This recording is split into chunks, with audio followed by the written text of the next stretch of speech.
दुसऱ्या दिवशी वादळी वाऱ्याचा कहर, घरावरील 3 पत्र उडाले, संसार रस्त्यावर.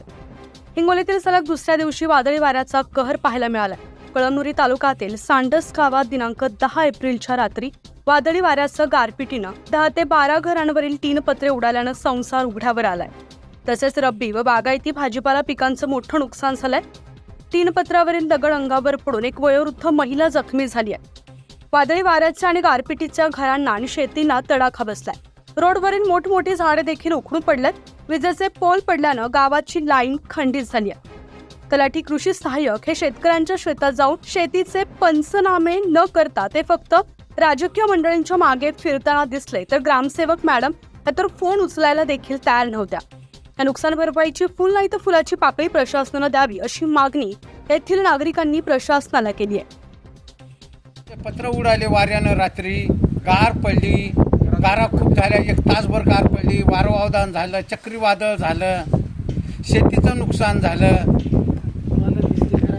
घरातले माल भिजले, पत्र उडू गेले, झाडं मोडू पडली.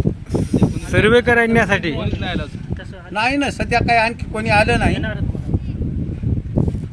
आता प्रशासनाला तुम्ही सूचना केलेल्या आहेत का? हो, आता काय म्हणले ते? येणार आहेत आता. येणार आहेत का? आणखी आतापर्यंत आले नाही? नाही, येणार आहेत. मी सांडस येथील एक शेतकरी आहे.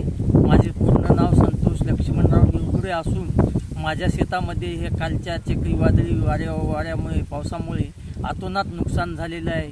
त्यामध्ये माझ्या शेतामध्ये एक टाळकी नावाची ही ज्वारी आहे, ती पूर्णतः झोपलेली असून पूर्ण नुकसान झालेलं आहे. कड्डी फुटलेली आहे. पुन्हा आंब्याचे काही झाडं आहेत, त्याच्यात पूर्ण एक पालासुद्धा राहिला नाही, पूर्ण आंबा झालेली आहे. आणि काही खायसाठी म्हणून चिकूची झाडे लावलेली होती, ते चिकूसुद्धा गळून गेलेले आहेत. सगळं त्याला ते जखमा झालेले आहेत आणि ते सडून गेलेले, सगळं खराब झालेले आहे. तरी माझी या प्रेसच्या माध्यमातून शासनाला विनंती आहे की याचा काहीतरी आम्हाला काहीतरी कोणत्या तरी पद्धतीनं पंचनामे वगैरे करून काहीतरी आर्थिक थोडीफार का होईना पण मदत मिळावं अशी आमची अपेक्षा आहे. माझं नाव मनोज पातळे, राहणार सांडस, मुक्काम पोस्ट सांडस, तालुका कळमनुरी. रात्री गारपिटीमुळे माझ्या टमाट्याचं भरपूर नुकसान झालेलं आहे. अवकाळी पाऊस होता, पाऊस होता, गाराने भरपूर नुकसान झालेलं आहे. तरी शासनाला मी हात जोडून विनंती करतो की त्यांनी थोडीफार फुल नाही फुलाची पाकळी आर्थिक मदत थोडीफार देण्याची कृपा करावी. आणि तुम्ही बघू शकता माझा प्लॉट हाता आलेला होता, तोडायला आलेला होता, नेमका चालू झाला होता बघा. न्यूज 15 मराठीसाठी प्रतिनिधी नारायण काळे, हिंगोली.